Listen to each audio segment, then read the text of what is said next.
Hello and welcome to another episode of That's Absurd, Please Elaborate, a show where we answer your questions with as much science research as we can find on the internet. Which is a pretty big place, I have to say. It's like there's a lot of stuff out there that's... You'd be surprised the depth of knowledge you can find easily and quickly, and yet so many people don't. Also, how much of it you have to then parse to determine whether it's right. And that's why we have jobs. That's the skill. And the we in this case is me, Trace Dominguez, and that over there is Julian Huguet. We are the hosts of the show. If this is your first time, welcome. If this isn't your first time, welcome back. I'm surprised, but also great. Why do you keep doing this to yourself? Thanks for being here. You can stop whenever you want. So every week we answer a couple of different questions. My question is going to pull some relativistic shenanigans later in the episode. But first we're going to start with Julian. Julian, what is your question this week? Mine is not nearly so heady. It's more, the interface of flying urban birds and famous monuments. My question comes from Jonathan C., who asks, how many days would it take a single pigeon to cover the Great Wall of China in excrement? Oh, wow. I mean, whoa, there's a lot to unpack here. For sure. I picked it because I thought there wouldn't be, and then you're right, there was, and I'm a fool. You are a fool, but a fool who we love. Jonathan also includes in his question, alternatively, how many pigeons would it take to cover it in a single day? Would the viscosity of the poo make a difference? Would the crowding of the pigeons or the time it takes to fly from one end to the other cause logistical problems?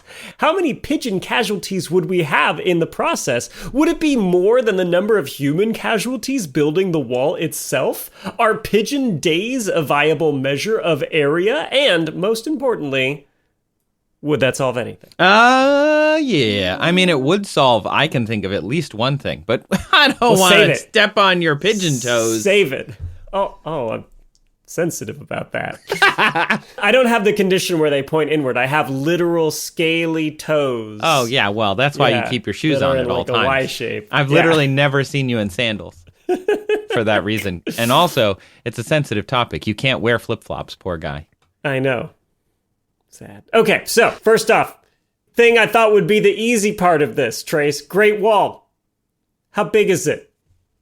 Well, I can tell you this. You cannot see it from space. Thank you. You hear this all the time in the 80s, 90s, and today. I'm a radio station now that plays hits. But you can't actually see it from space. It's big. Space is far away, and the Earth is very big. It's quite long, but it's narrow. It's very skinny. And it's made of things from the Earth around it, so it's the same color. And it's, frankly, not that easy to pick out. You can, from low Earth orbit, on a clear day, if you know what you're looking for, you can spot a thin little wire kind of running along northern China. But It's much easier. I was looking at photos, and there were photos of the Great Wall, and there would be a river in the same photo, and my first instinct was well, there it is, and it was the river every time, instead of the actual wall itself. It's not easy to spot. But you could spot it, with a zoom lens, if you knew exactly where to look. Yeah. But the implication when someone says, the Great Wall, you could see it from space, is holy, there it is! Yeah. But you're saying it's not. I did find it useful, though, knowing this information, because when I was researching it and finding things that were talking about the size of it, if they had that fun fact in there, I was like, I'm going to look for a different source. Thank you very much. It actually makes a lot of sense. I'm sure you know this already. How wide is the Great Wall, from side to side or whatever? On average, between 4 and 5 meters. Okay, so that 16 is feet. Skinny. So, that's... 3 people. Right. Imagine saying... You can see, I don't know, your house from space. Your house is wider than the Great Wall of China. It's true. By far. Yeah. And so it's you can't little line. You can't see your house from space. You can't even see really big buildings from space. Space The Earth is big. Also, it kind of drives me nuts because they're like, it's the only man-made structure we can see from space. And I'm like, you can see a whole city from space? Yeah, you can see like New York City from space, especially at night. Then you can see a lot of stuff from space. There's a lot of stuff that stands out from space. Well, person-made, human-made, whatever. Yeah. I want to make sure that we, it's not just dudes that build stuff. Let's go full the other way. It's all lady-made. There's a ton of lady-made stuff. Everything that you can see at night, made by ladies. Yeah, that'll make a lot of men who are like, we could say man-made, it's fine. That'll make them angry if you're like, it's all lady-made. Yeah. Yes. Oh, suddenly you're not included and now you're all upset. That's fascinating. Anyway. Anyway, please move on. I'm going to stay on it for one more second because I was trying to dig into where this whole "it can be seen from space" thing came from. And I found it credited to an English scientist and antiquarian, Reverend William Stuckley, who wrote in a private letter in 1754, quote, "The Chinese wall, which makes a considerable figure upon the terrestrial globe, and may be discernible from the moon." He didn't say space. He said the moon. The whole moon. I don't think he realized how far away the moon is. Yes. He also said this 215 years before anybody had been to the moon, which is funny to me. Yo, Stuckley... He's looking into the future. Stuckley is he's the Ray Kurzweil of the 1740s. This to me just proves the phenomenon of people just making stuff up is not new. And then people going on to believe it. Authoritatively, some wild stuff that's not true. I see this on the internet all the time. Learning that people do this on the regular was actually kind of a very liberating moment. Like, oh, people just be making stuff up. Okay. Just throwing it out there. You can see the Great Wall of China from the moon. Okay. And I guess thanks, it's Stuckles. So, the actual Great Wall itself, though. How big is it? It's very long. Yes, in length. You want to put a figure on it? It's roughly 16 feet and or... Well, that's 5 meters wide. Yeah. I know that one because I asked already. You've got one of the dimensions. I'm going to guess it's like, I don't know, 40 kilometers or something. 40 kilometers. Great in Trace's book is a low bar. Yeah. I mean, that's still pretty far. Okay, let's keep it simple. If you had one of those roly measury things, you don't even have to build anything, and you made it 40 kilometers, you'd be like, that was great. Wow, that was far. That was really amazing. Far. I bet they could see this from the moon. Okay, Willie. So, one source I found this figure quoted a lot, saying that the Great Wall is over 13,000 miles long, or 21,000 kilometers. I'm a little off in my estimation. You were about 13,000 miles short. Yeah. How long is it again? It's 13,000 miles. Are you doing that thing you're doing? What thing? No. Are you doing that thing you're doing? No, I'm not. I would never. Are you going to our favorite website? I would never do that. Really? Well, I'm sure you're not about to list a bunch of other things of extreme length and compare the Great Wall of China to it. It's like 1 2/3 times as long as the diameter in the Earth. That's too long. 13,000 miles. That's too far. The diameter of the Earth? Yeah, that sounds about right. Wow. What else? It's about half as long as the circumference of the Earth. That's just math. Can you name a third fact? It's about 2.5 times as long. You baited me. That's the Great Wall of China. Wait. Yes. That's the third entry on the measure of things, but then it has parenthesis total. Then it says 3.5 times as long as the Amazon River. Then it says 3.5 times as long as the Great Wall of China. It lists it again in parentheses, wall only. Yep. Ah! You fell for my clever trap. I knew you were going to do that. Wow. Yes, so the Great Wall of China is 13,000 miles long, or about 2.5 times as long as the Great Wall of China, or about 3.5 times as long as the Great Wall of China. What is happening here? The Great Wall of China appears to have multiple lengths. What's happening? It's a little confusing. As the internet likes to say right now, what's going on? What's going on? What's going on? What are we doing? What are we doing? What are we doing here? What are we doing? What's going on? Yes, exactly. See, I went to this website expecting to plug it in and get, it's about as long as the Great Wall of China. And I was a little surprised when I got 2 other figures for the Great Wall of China. I get it. The confusion, I think, lies in our conception of the Great Wall of China is one long, continuous wall. Yeah. Right? Yes. I mean, you see pictures of it and it like goes over hills in the distance and it looks very idyllic. You picture it as one big thing. Yeah.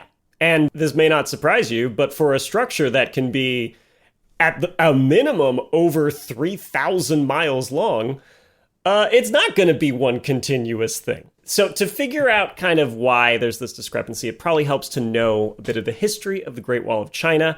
First of all, China was not always one big unified country. No surprise there. There was a period called the Warring States period.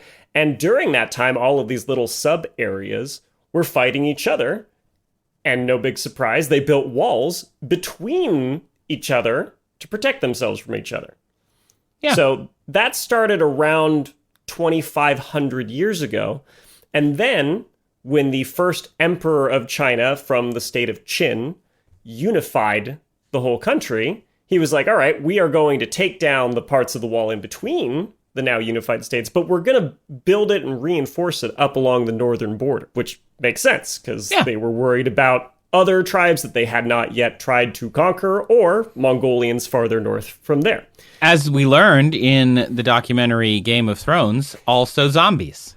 Zombies are to the north, of course. Ice zombies. And then we learned that they're actually just kind of a small subplot that we can kind of take care of in one very dark episode. Literally dark, not like, ooh, yeah, it was thematically. not thematically dark. Just like an episode you couldn't see very well. It's very muddy. So Emperor, and apologies in advance to anybody who actually speaks these languages, because I do not have an ear for it, but Emperor Qin Shi Huang unified China. He was the first emperor, and he ordered the northern sections to form a wall, and they were about a 3,000-mile long barrier at that point. But, of course, it's not one continuous wall, because sometimes when you're building a wall, you get to, like, a particularly steep mountain, and you're like, I don't need to build more wall on top of this mountain. There's a mountain there. Why would I do that? Or you get to, like, a big, wide river that you can't easily cross, and you're like, you know what? I don't need to how am I going to build a wall on the river? That's dumb. I'm not doing that. Yeah. I'm just going to leave the river where it is. It's a natural barrier. I'm going to resume this on the other side of it. That sort of thing, right? Right. Just like I do when I'm playing Age of Empires with you. Yeah. Oh, we need to play that more. Okay. So, over the centuries, some dynasties expand the wall or they move the territory of China farther north past it so they don't really need to maintain the wall and it crumbles. And then in the 1200s, the Mongolians invade China. So fat lot of good that wall did. And the Mongolians rule with a Chinese dynasty that lasts about a century. So what you're telling me is building a wall doesn't work. It didn't work in the 1200s. In the 13th century. So when we hear people say we should build a wall before to keep people out, the invention of airplanes, we should probably just find a different way if we want, like maybe an administrative system that is friendly to the people coming to that border. Yeah, it's an idea that was outdated 8 centuries ago. Cool. So this brings us to the Ming Dynasty, right? And they built the most extensive and best preserved version of the wall, and it runs about 5,500 miles. So that's where the measure of things figure that you quoted earlier comes from. But 30% of that are those natural barriers we talked about. So that leaves about 3,900 miles or about 6,200 kilometers of actual wall, right? Mm-hmm. So that's the beautiful, much more uniform wall that we know of in the pictures. That's from that Ming period. But in 2012, the Chinese government announced the results of a survey they had been conducting, since the 90s, they were using aerial surveys and satellite surveys. They were looking for more sections of wall. And they concluded that in total, if you count all the different little walls all over the different place, you could say that the Great Wall of China historically had a length of about 13,000 miles, which is where that first figure I quoted came from. I mean, historically, they're saying. Yes, historically, but a lot of it is basically gone. You know, you had to survey it with a satellite and be like, oh, that looks like it was once a site where a wall would have been. That sort of thing. Yeah. And it was, at the time, the very early walls, a lot of it was just like earthworks, like mud, maybe some loose stones, not the nice orderly Ming, nice chiseled stones that were used for nice masonry. So I'm going to give this pigeon the best possible chance, I think. I'm just going to focus on the part of the wall that is wall. I honestly forgot there were pigeons involved in this. Yes. Sorry, we got so caught up in the Great Wall because it's pretty great. It's great. It's not the it's fine wall. It's a great wall. So good you forget about pigeons. I want to know where the it's fine wall is. If this is the Great Wall, I want to visit all the different walls. I want wall number 1, 2, 3. I think the Brits are on the line here being like Hadrian's Wall, or maybe it's the Scots. But like, you can step over that one. That one's I think that original letter from William Stuckley, the reason he brought up the Great Wall was he was describing Hadrian's Wall first. And it's kind of laughable when you compare Hadrian's Wall length, which is what separates Scotland from Northern England. Right. It's minuscule compared to the Great Wall. It's laughably small by comparison. Yeah. But I think we have a chance to build like a tourist trap, like in Tucson, Arizona, like the OK Wall of Tucson. The OK Wall of Tucson. Honestly, I would go. I would stop on a road trip. Yeah, I would stop. This is an Atlas Obscura entry for sure. Fine. The it's OK fine wall. The OK Wall of Tucson, and then we could have the it's fine Wall of Omaha. the somewhat disappointing wall. Somewhat disappointing wall of Buffalo, New York. City. Oh, Buffalo! Wow, you got to really go. Yeah, it turns out we have Niagara Falls here. People go to that way more. Which is just essentially a wall. A very wet wall. The wettest wall. The wettest wall. Okay, we need a list of walls that people could visit. Somebody please make this. We'll put it on our social media. I need to know all the walls. All the walls. All the biggest walls, all the wettest walls, all of the most okay walls.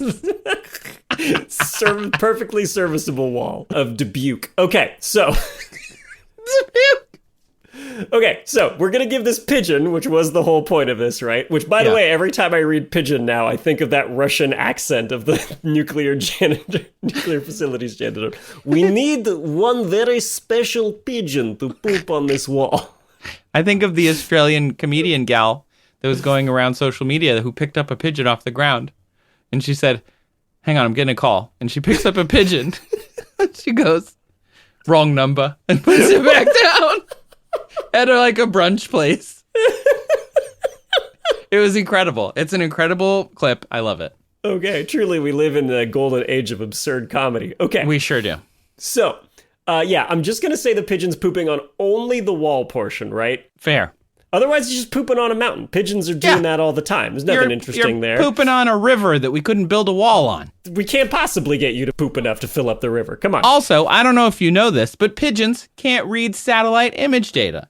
So they don't necessarily know where the wall is. Yeah. From the Chinese government's 2012 report. They're not going to be able to... The Chinese, they can read fine. And then the other pigeon's like, and then they're pointing with their wings. So they're just going to do the Ming Dynasty portion, that 3,900 mile long section, basically. That's still a lot of wall to poop on. It is. And I'm not going to do the sides either, because, it's mostly vertical, right? It's a little flared out. The Great Wall has a bit of a flared base for stability reasons. Sure. But I don't think it's fair to assume the pigeon could poop on that wall with any sort of consistency. So we're just going to say the top part. So when you look at it from the moon, you just see a line of white.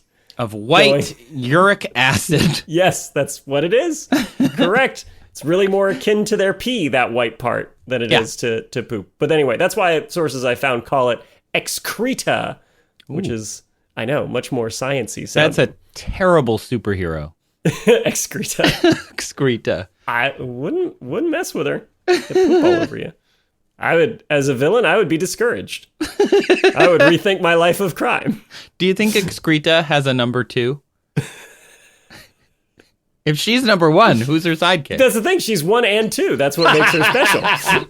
Yeah, true. She is her own number 2. She's her own number 2. She don't need no sidekick. Robin is just the bird by himself, but Excreta is what Robin leaves behind. Yeah, true. Okay. She always shows up after Robin leaves. Yeah, just hangs out.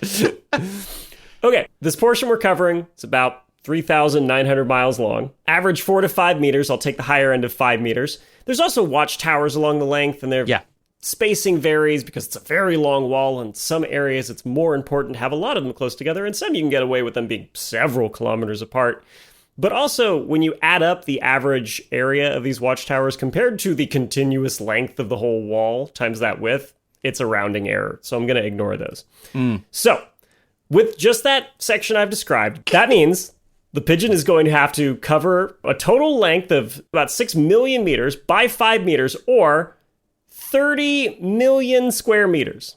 That's a lot of square meters. That's a lot of square meters. That's a lot. That is, in fact, a lot. So, how much can a pigeon poop is the next question. I would say the size of a quarter. I think that's fair. That's a fair estimate. It's like, what is that? That's like 4 centimeters across would be really big. I was looking for data to see if I could find any serious researchers who were studying rock doves, the specific kind of pigeon I was after, the typical city pigeon, to see if they were measuring the area of their poops. I did not find it. Sure. So, yeah, I had a rough estimate in mind, but just to be more certain, I, like a completely sane person, was going around my neighborhood with a set of calipers. Oh my God, please tell me you have pictures of this. No, I don't. Because it was just me. You're going to recreate it so that we can have Sabrina put it on social. Please. Please. So I found that the average pigeon poop, I would estimate, is about 0.001 square meters. Oh, that's quite small. That's quite small. Yes. Now, the good news is pigeons poop a lot. Do they? So I actually did find some research about their frequency of poopings. And they poop, on average, every 15 to 30 minutes. Holy wow, goals. And can poop as many times as 48 times a day. Okay, never mind. I don't want that as my goal. I mean, yeah, if you're pooping every 15 minutes to half an hour and there's 24 hours in a day. Yeah. Yeah, about 48 times a day. I mean, there are times when that happens, but you usually ate something that you're unhappy about, or there's something else going on. They can create about 25 pounds of excreta annually. Wow. That is a lot.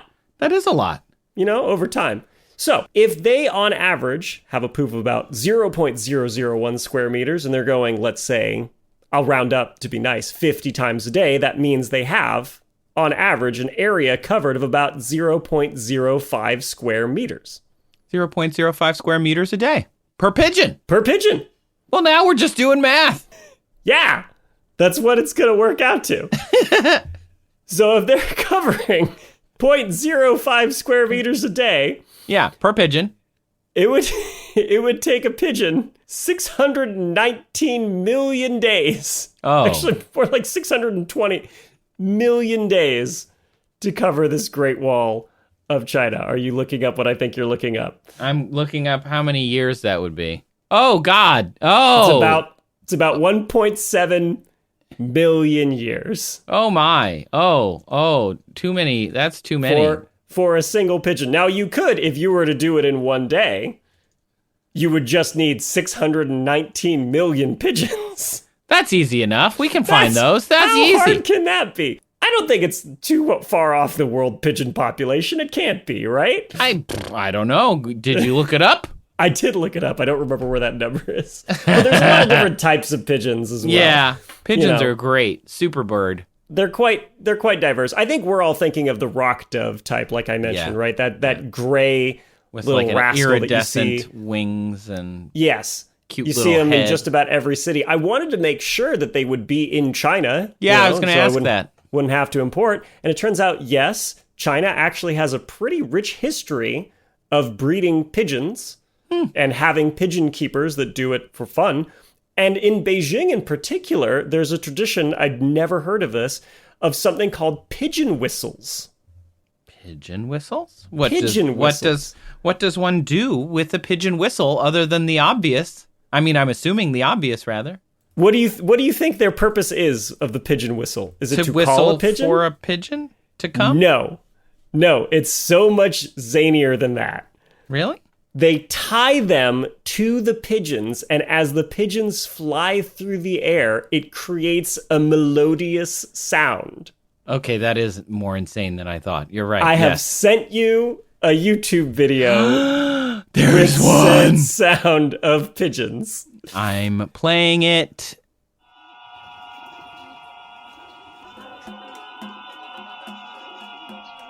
What? This is wow. Yep. Things you never knew about. That is a I was just weird punching into sound. Google, pigeons in Beijing, and it was like, do you mean pigeon whistles? And I was like, I do now. I'm going to follow this rabbit hole. What are you talking about? Yeah, it was a tradition, apparently. A lot of soldiers that were garrisoned in Beijing that didn't really have anything to do when they were defending the capital were like, I'm going to take up keeping pigeons. And then, they would train them to fly in circles. And then they started attaching whistles to them. Apparently, this is a well-known kind of sound of Beijing that I had never heard of. Huh. Yeah. Pigeon keeping's declining since Beijing has developed a lot, and there's less room for pigeons and less people who are keeping pigeons. But it's a tradition that I had no idea existed. Learning about the world is cool. I agree. Wow. Okay, so 620 million pigeons or to do it in a day, or it would take one pigeon 1.7 million years. Wow. Right. Longer than there have been humans. Yes. Of pretty much any type. Any homo genus, yeah. Right. I would say, yeah. So, of course, one pigeon is not going to be able to do this. No. So assuming they live an average lifespan of 15 years, it's about the life expectancy of a domesticated pigeon that I could find, that would take about 113,000 pigeons. Whoa. Yeah. And this pigeon is hatched, bred, kept on the wall, and assuming every 15 to 30 minutes it's moved like a 3D printer, like it's like in some apparatus that just moves it one pigeon poop pixel over. Pigeon son, I'm dying. It's time for you to take over my vocation. The family legacy. Please uphold the family legacy. Leave none of the wall untouched by your excreta. Pigeon excreta. Yeah, 113,000, which is a lot less pigeons than human laborers who died building the wall. A lot. Whoa! I found just during the Qin dynasty, estimates as high as 400,000 laborers, between 100,000 and 400,000 laborers who died building the wall, and a lot of them are buried in the wall, so it's also known as the world's longest graveyard. And for total wall construction, I found estimates as high as 1 million laborers who died in the wall across all the different eras and dynasties. That's a lot. Far fewer pigeons to cover the wall in poop than humans it took to build it. So the pigeons are coming out ahead. How like life, It took 1 million people dying while building it, but it only took 100,000 poopers to ruin it. There's a lesson in this. And the weight of that pigeon poop, 42.46 million pounds of pigeon poop. Wow. That is so much. How much is it again? 42.5 million pounds of pigeon poop. 42.5 million pounds. Yep. Or about 1 9/10 as heavy as the Eiffel Tower. Oh, you almost have 2 full Eiffel Towers of poop. About 4/5 as heavy as the Statue of Liberty. About 15 times as heavy as the Sierra Redwood tree. About 30 times as heavy as the Christ the Redeemer statue. It's a lot of poop is what we're getting at. It's a lot of poop. About 200 times as heavy as a blue whale. Trace, do you think that would solve anything? 200 blue whales of poop? Depends if you need uric acid. If you're like a uric acid distributor, then I think yes. Why do you think people might want uric acid? Because it's useful. For manufacturing. I'm not manufacturing. At least not what I'm thinking of. I know it's useful, but I can't remember what it's useful for. You're putting me on the spot. So uric acid, right? The whole reason that we pee and that birds make uric acid is we are all trying to get rid of excess nitrogen in our systems, right? Right. Urea is a nitrogen-based compound, and then if it's further refined, it can become uric acid, still nitrogen-based. Super useful for growing plants. Fertilizers. Have you ever heard of the guano craze of the 1800s? The what now? The guano craze of the 1800s? Guano mania? Guano palooza? One might say. I would not go to that festival. That would not be a music festival I would go to. Julian, let's just hesitate. Let's just say I haven't heard of the guano palooza. There was a time in the mid-1800s when people realized, hey, this bird poop stuff is great for growing crops. So Peruvian farmers were using it for a long time. There were islands off the coast of Peru seabirds would congregate at, and over who knows how many generations, there would be piles of bird poop, or as the Inca word for it, guano, just on this island. And they would go and they would harvest it and they would use it for their crops. And eventually a Prussian saw this, got some, brought it back to a chemist in Germany. They analyzed it and they were like, yeah, it's not only really high in nitrogen, which is great for plants, it's also got phosphorus and potassium. And at the time they were like, this is exactly what we're looking for to kind of replenish European soil that had been withered over years of growing crops over and over and over. And it set off this craze of people trying to claim entire islands that were only inhabited by seabirds so they could get that sweet, sweet guano and harvest it. And some islands, over the course of a year, all the guano would be scraped off of it, and they'd be 25 feet shorter than before people showed up. Yeah. So the U.S. actually passed an act, the Guano Islands Act, that said, hey, if you're a U.S. citizen and you find a seabird poop-covered island, you can go ahead and claim that for America. We'd appreciate that. Thank you very much. And there was disputes over guano. Now the Chinese would just have all the guano. Right. So you may not have heard of it because it's not really used for fertilizer anymore. We learned how to make artificial chemical fertilizer, and so you don't need to harvest it necessarily, unless, say, there would be like a world event that would disrupt the flow of fertilizer, you know? And then it might be really great to have a huge reserve, like an entire Great Wall covered in nitrogen-rich bird poop. It might solve that for you from a global strategic standpoint, Jonathan, if you're thinking really long term. I like it. Thank you. I like it. So there you go. I think I pretty thoroughly answered Jonathan's question and various follow-up questions. There's your answer. Wow. Yep. Millions of years, millions of pigeons, well, hundreds of thousands of pigeons, and a potential resource. Millions of yuan. Yeah. Cool. Well, let's take a break and come back, and I'm going to talk about relativity. Oh, boy.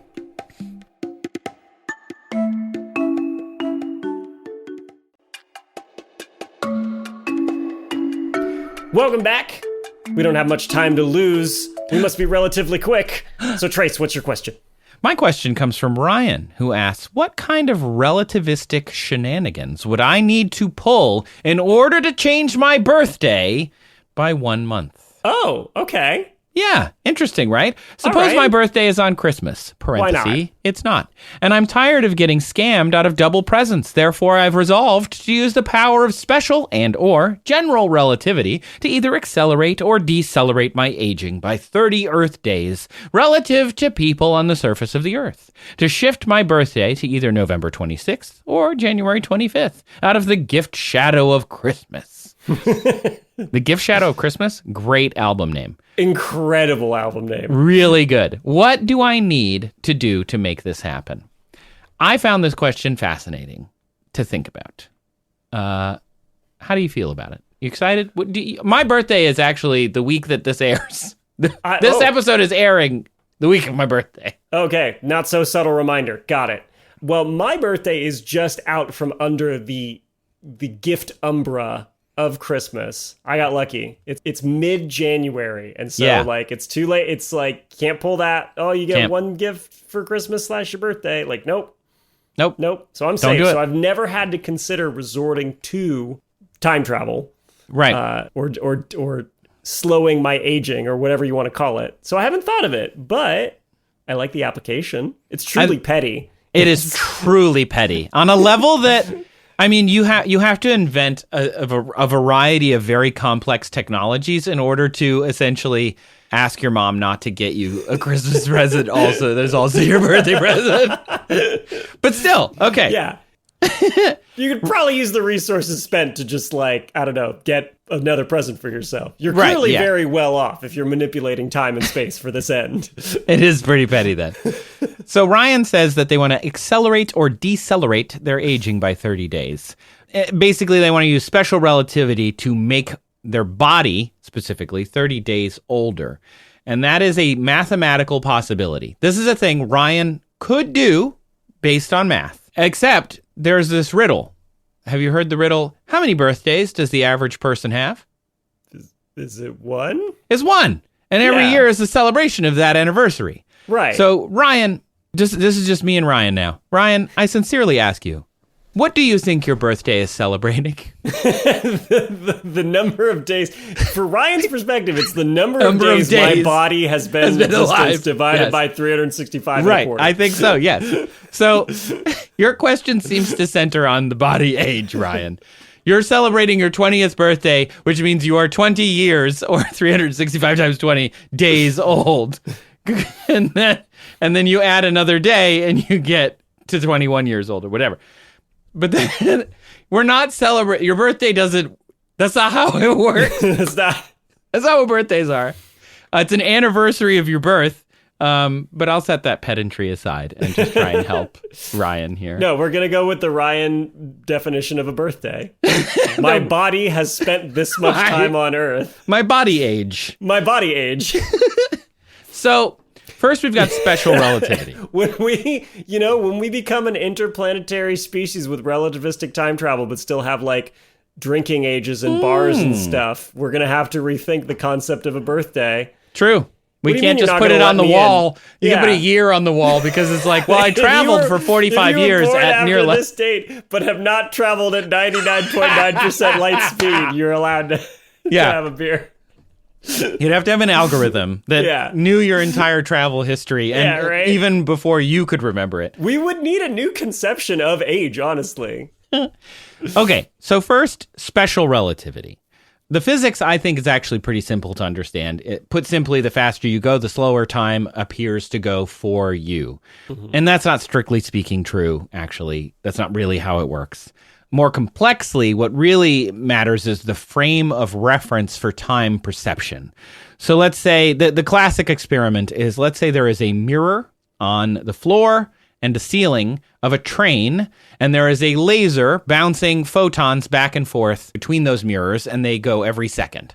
Right. So Julian is on the train, and you're watching this mirror do its laser thing. Yeah. And it bounces every second, and you watch it going bung, bung, bung, bung, up and down, up and down. Yeah. Just a straight line up and down from where I'm sitting. But I'm on the platform watching the train go by, and I can somehow see this mirror. Maybe it's who cares? It's a see-through glass-walled train. It's a glass-walled train. With a mirror on the floor and ceiling. With a mirror on the floor and ceiling. It's really very specialized. A madman. Yes, very Snowpiercer. So I'm on the platform, and I see the little laser thing. The photon is not going up and down. I mean, it is physically going up and down, but relative to me, it's also moving left and right. Okay. So it's traveling further up and down and left and right relative to my perception. It's traveling on like a zigzaggy path. Yes, right? And that means it is physically traveling further based on my perception right. than it is based on yours. Now, you could argue that yours, it's also traveling the same distance. It's just that you are both moving the same distance, and that's exactly what special relativity is. It's saying your frame of reference is the most important thing when we're talking about the time that you're experiencing and also the speed you are experiencing, or velocity, to be more accurate. So the speed of light is fixed. So time has to, quote unquote, move slower on the train in order for that to keep that velocity constant. Otherwise, the velocity is increased in a dimension of the left and right from my perspective.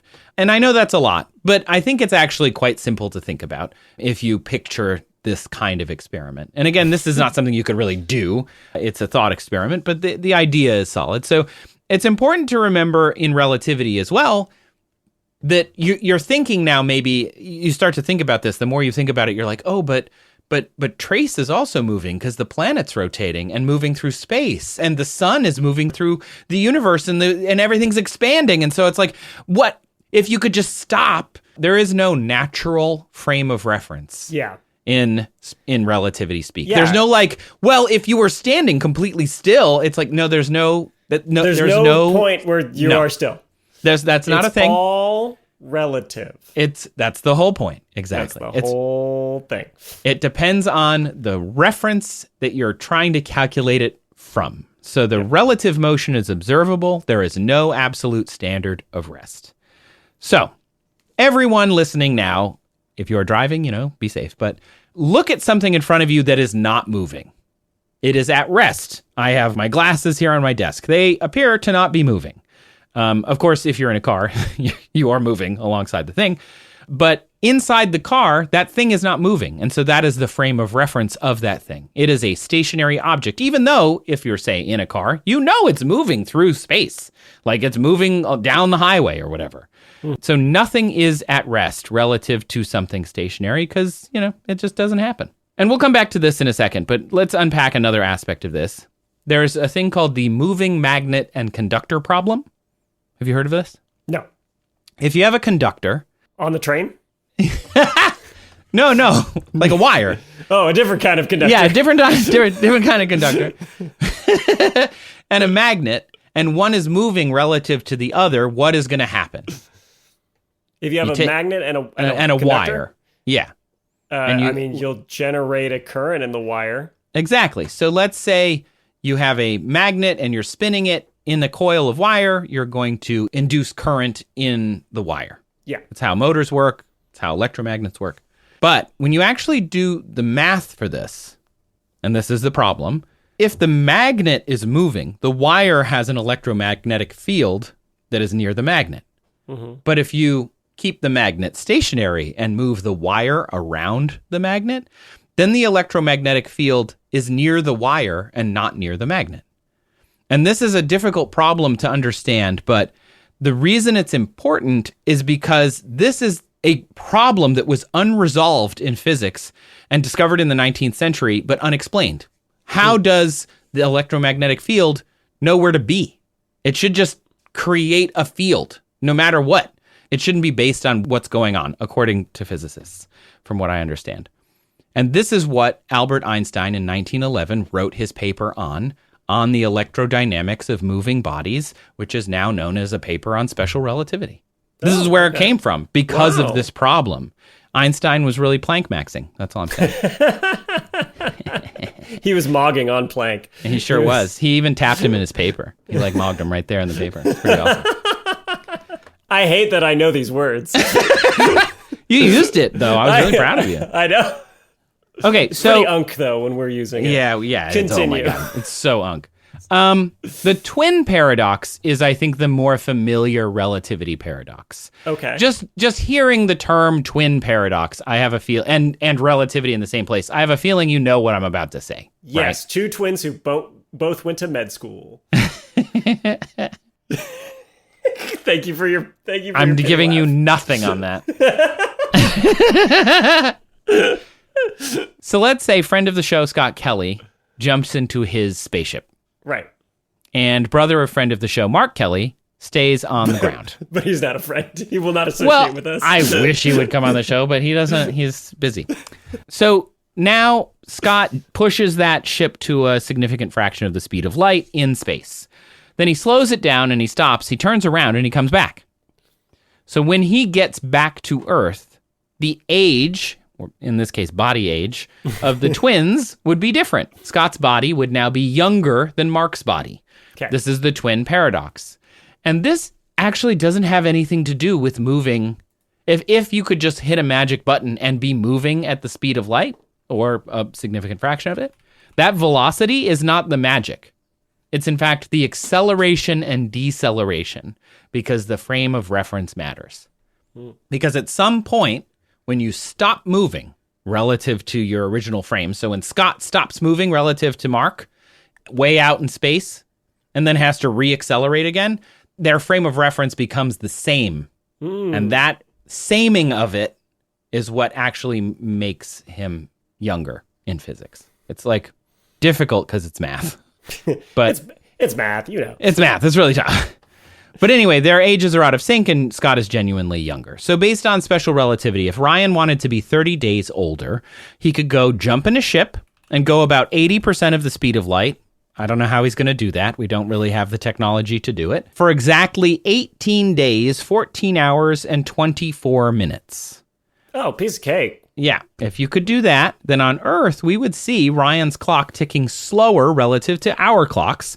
And, you know, that clock, of course, is that photon mirror experiment. We are the person on the platform, and Ryan is the spaceship with a photon mirror that appears to be moving really far every second. But the speed of light has to be constant, so time must be moving slower. Now, if, again, he had a magic button to do this, it would be about 31 days on Earth at that exact speed, then stop, and then turn around and come back. By the way, for the Trek nerds out there, that's like a bit less than Warp 1, just FYI. It's not even that fast. It's not. So 80% speed light? Yeah. Come on. 240,000 meters per second? Easy. Not even warp 1. Easy. I do that before breakfast. Impulse is like quarter light speed or something. It's crazy. So if velocity isn't your thing, and you'd rather play with gravity, like in the movie Interstellar, that's where general relativity came in. So special relativity is all about velocity and your acceleration and your deceleration. They don't take in gravity at all. So then he rewrites later into general relativity and incorporates gravity. And famously in Interstellar, they went to a planet, Miller's planet, that had super high gravity because it was close to the black hole, which meant that every hour they were there, it was 7 years on Earth. And I have to say, gripe time. Gripe time. Gripe it on me, baby. Why? Why did they go there first? Thank you. Why? This is the stupidest choice you can make. You could have spent the entire time you had going to the other places and still had only spent a half an hour on the whole planet. But they were there for hours. It took forever to get off that planet. Why would you go there first? That's the stupid idea. It is the worst plan, right? Oh, we've got to save Earth from this blight that's killing all the crops, and all our pigeon guano is not enough. There's not enough pigeon guano in the world. Pigeon guano. And so they go to the planet where every minute is like weeks. Right? So they're like stupid. 84 years pass, and then McConaughey cries at his daughter getting older, and then they're like, okay, well, I guess we'll go to stop 2 now. Like, what? Earth is dead. You guys messed up You bad. messed up bad. And I get it, like, in the story, I get it. But if they just had one physicist who was doing their job, they would have been like, we will spend less time going to both other planets. Right. If we do not solve the problem, we waste 6 months. If we do solve the problem, we're done. Yeah. Like, this was dumb. Anyway. Yeah. If we don't solve the problem in the first one, we waste literal decades. Very silly. So silly. Anyway, it doesn't matter. Otherwise, Interstellar is a great movie. And, you know, check your bookshelf. Well, that and love traveling across the galaxy from a scientist. Come on. The power of love. Huey Lewis said it first. The power of love to go It's a curious thing. Makes a one man weep and another man sing. Change your heart. Makes the doves cry. It does. As they poop on the Great Wall. Doves are pigeons, FYI. Anyway. They are just pigeons, yes. End gripe time. So anyway, the reason time was dilated in this film is because the gravity was warping space and with it time. For the same reason, actually, if you think about the train on the platform, think about it this way. If space is curved, like those things that you drop pennies into at the grocery store and they go around and around and around. So if space is curved like that and you're an observer, then you're watching it go further or shorter distances because space itself is curved. Now, that is not how this works, but I'm just trying to give you a connection from our previous explanation because this stuff gets crazy complicated. To an outside observer, the curve of space would make the photons bounce further and further as you're getting closer to the gravity. And again, oversimplification. But the frame of reference is still the most important thing. So Ryan could, if he was able to, even like with a magic teleporter, just teleport themselves to a very gravitationally strong thing for a little while and then come back, and they would have slower time while they're near the gravitationally strong thing. Tag along for the first stop of that interstellar mission. Be like, hey, do you guys mind if I just chill here for a little bit? I'm trying to change my birthday, and then I'll go back to Earth. Then I'll go back. Wait, doesn't Earth have a blight? I don't know what you're talking about. The year's 2026. We don't have a blight right now. I got more important things. My birthday. My birthday is too close to Christmas. I don't think you understand, McConaughey. This is serious. I could also move to a place where they don't celebrate Christmas. But then you'd lose out on Christmas presents. Oh. You got to find another culture with a gift-giving holiday, but not close to your birthday.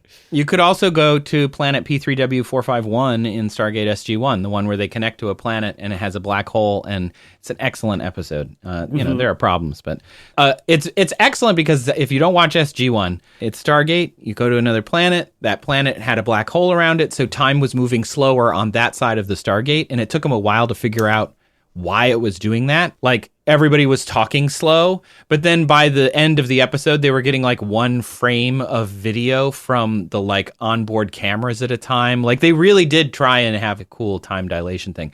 They ended up figuring out that they just had to leave them there because they're never going to make it to the gate to get back. Late. It's too late. They're too slow. It's too late. It's too late. So, Ryan, you could do those two things. 18 days, 14 hours, 24 minutes at the speed of light, or 0.8% the speed of light. Or go something very gravitationally strong, hang out there for a minute. That's fine. But Ryan, I think the real answer is actually to go back to the pedantry. Ryan, your birthday doesn't have anything to do with your body age. What it does have to do with is yo. Yo? Yo mama! Ha!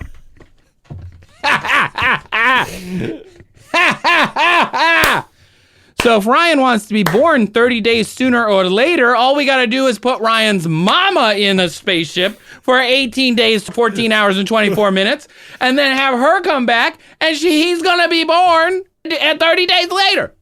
Right. There's no other option. There's no, medical option. No. So anytime between conception and birth, we take Ryan's mom into a spacecraft and she launches it for 18 days at 80% speed of light. And during this time, on board the spacecraft, Ryan is developing normally through a stationary observer on Earth, but we would see him developing more slowly. She then returns to Earth. A month has passed here, but she's only been gone for 18 days. And then Ryan's mom becomes the first known pregnant woman in space, the first person to travel at any real fraction the speed of light, the first time traveler, arguably. And Ryan, not to be left out, becomes the first relativistic baby with an Earth gestation time of 10 and a half months. Wild. Sounds like a lot of effort, but yeah, totally. I mean, it'd be pretty cool, though.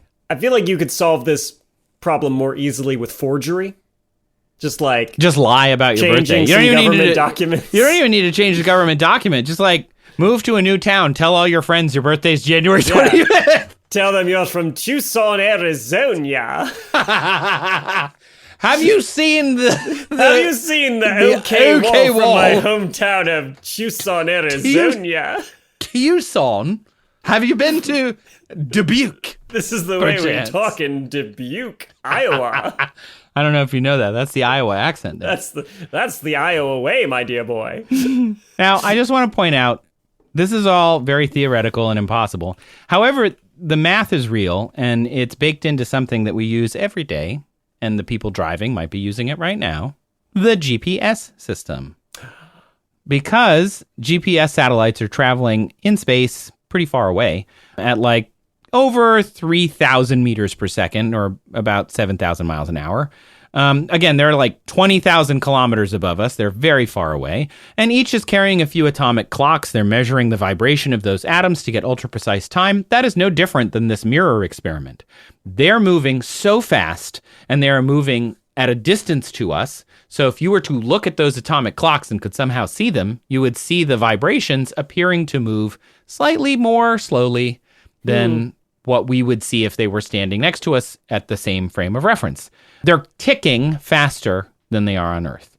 And that means that we have to fix them pretty regularly. You know, we go and we say, okay, your clock is going to be this. We have our own atomic clocks, and they resolve the difference. It's about 45,000 nanoseconds per day, according to my notes, which is, you know, not a lot of actual time, but it over time would be a problem. Oh, and when you're calculating precise distances, right? Because you're using that time measurement to measure, like, okay, how long is the signal taking to get from where the thing I'm trying to locate is to me? And if you're using that time measurement and it's a little off, you can be off by several meters.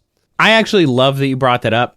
Your brain is just one of my favorite things. Oh, thank you. So in every movie where somebody's like, I'm going to make GPS not work with this device I have in my hand. And it's like, you don't know how GPS works, writer of this movie. When you are tapping into GPS, you're not talking to satellites. The satellite is talking to you. You are not talking to them. You are listening to a variety of different satellites that are basically just shouting the time as loud as possible at you. They're just like, okay, one more second. It's been this many seconds since I was turned on. And that's it. That's all they're doing. But from space, and you're hearing them on the ground, and you hear 4 or 5 of them, and you're like, okay, that one's at this time, and that one's at this time. And you have the atomic clock. Like, it's not literally in your phone, but you've tapped into what the atomic clock is today. And so you're like regularly updating it, and you compare the two, and that's it. And so you can tell based on that and knowing where those satellites should be, it does all that math, and it's like, you're exactly here. You're not talking to them. They're talking to you. Mm-hmm. I mean, you can jam like any radio frequency. Yeah, you can jam that's it. true. You know, you get on that frequency and have a bunch of junk. But you're not like messing up the satellite itself. No, the satellite's doing fine. You're denying service to it. Is it a James Bond where he has like a little red box and he like sticks it to something and he's like, now all the GPS is wrong? And I'm like, no. Sure, why not? So the movie can happen. Updated the GPS satellites, in which case the U.S. Air Force or now the Space Force would be not happy with you and be able to fix it. But anyway, it doesn't matter. There's also a variety of GPSs. It's not just the United States GPS that everyone can use. India has its own, China has its own, several other countries have their own. Some of them only cover their country, which I think is kind of amazing and a little petty. They're just like, no, we're not using yours. We got our own. Because they're all ready to, at one point, maybe not be so friendly with people who are operating the other GPS satellites. And so they're ready to be like, hey, we've got our own. We don't need you. Yeah. You know, we've also got backup systems on Earth. Like, you know, I'm in my pilot navigation class, and there's still all these radio beacons all over the country. Yeah. And, you know, you've probably seen one and not known what it is. But yeah, there are these radio beacons that are there pretty much just in case we get into a war with a country that like destroys GPS satellites or jams the signal or something. Yeah. Isn't that comforting? I mean, no. It's not really I don't at like all. that we have to plan for these things. No, I don't either. I think it's actually the mind-blowing thing about all this is not that Ryan can change his birthday by 30 days and that math would allow that. It's that humans on Earth right now are experiencing time dilation relative to something very far from us moving slower than us. So if there are aliens out there and they're moving slower than we are through space in some capacity, they would see us as time dilated.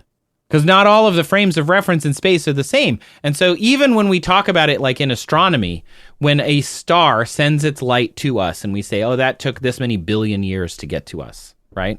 We're still talking about our frame of reference at our speed and our location. But we don't say, is that star is moving, space is expanded between that's changed. Like, we just said, it's done this, and it's redshifted, which means space is expanded.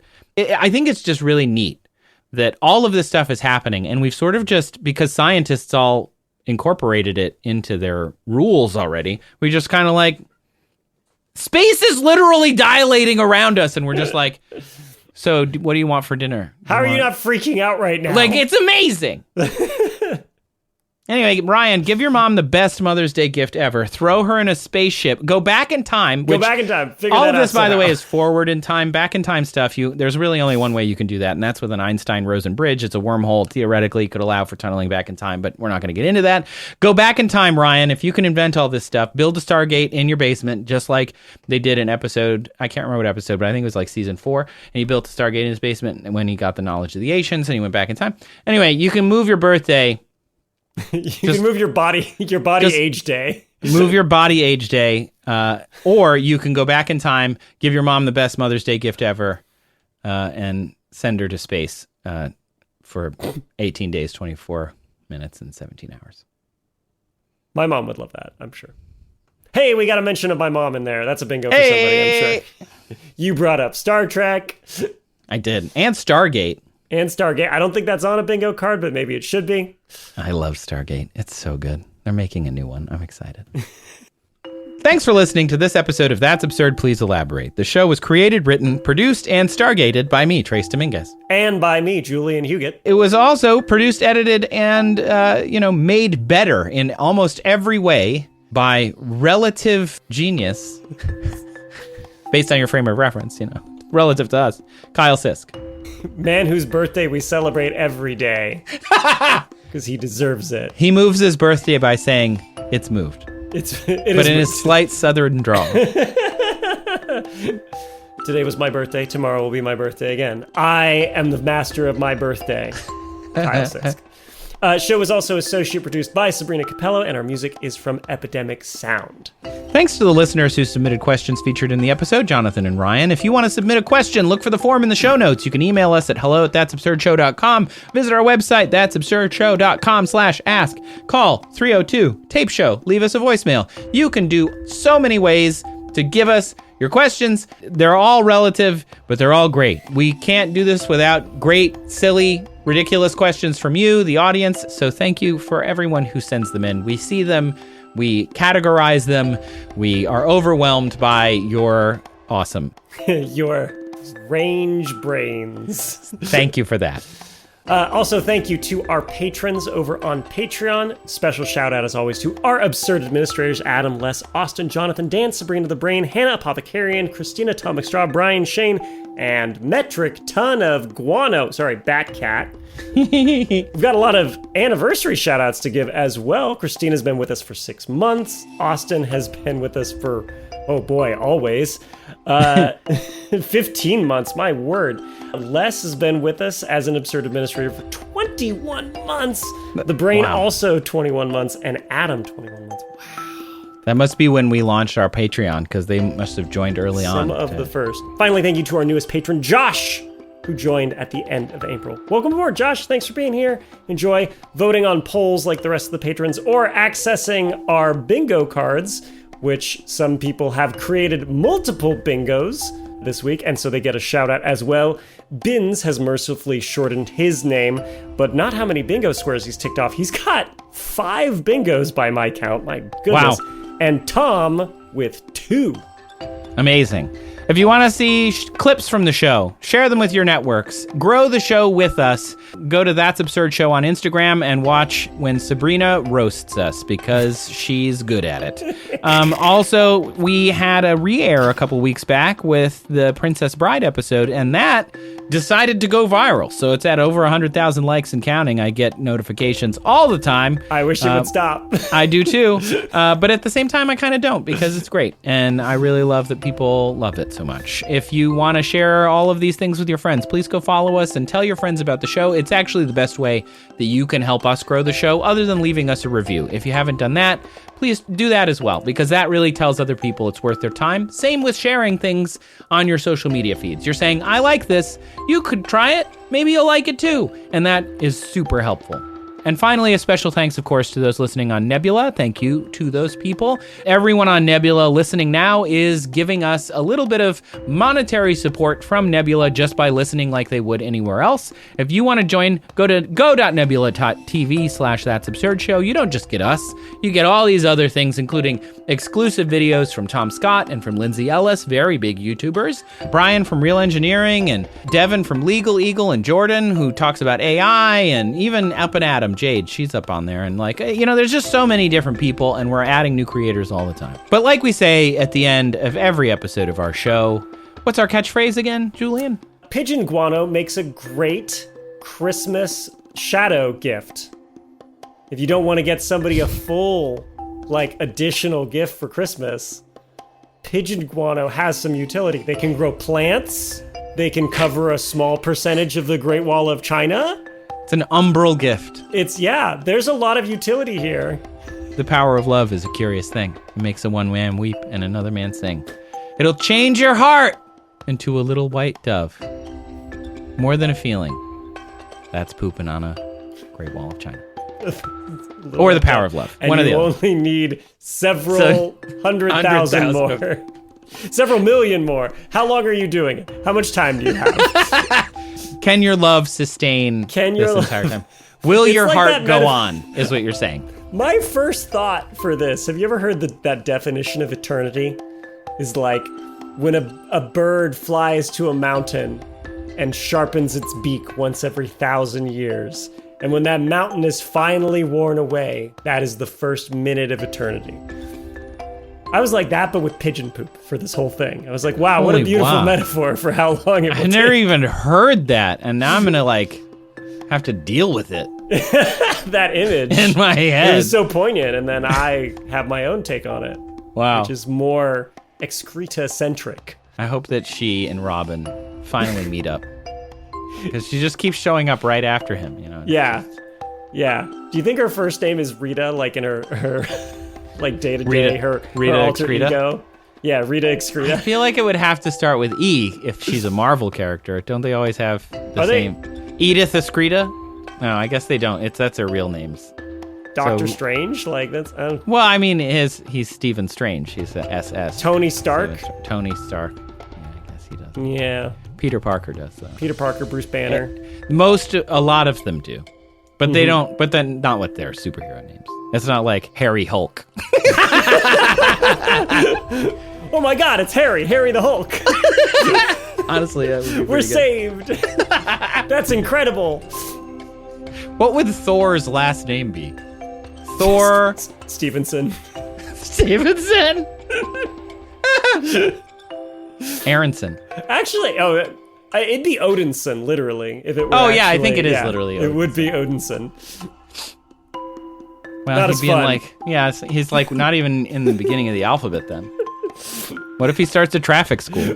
Thor Berkowitz. I love it.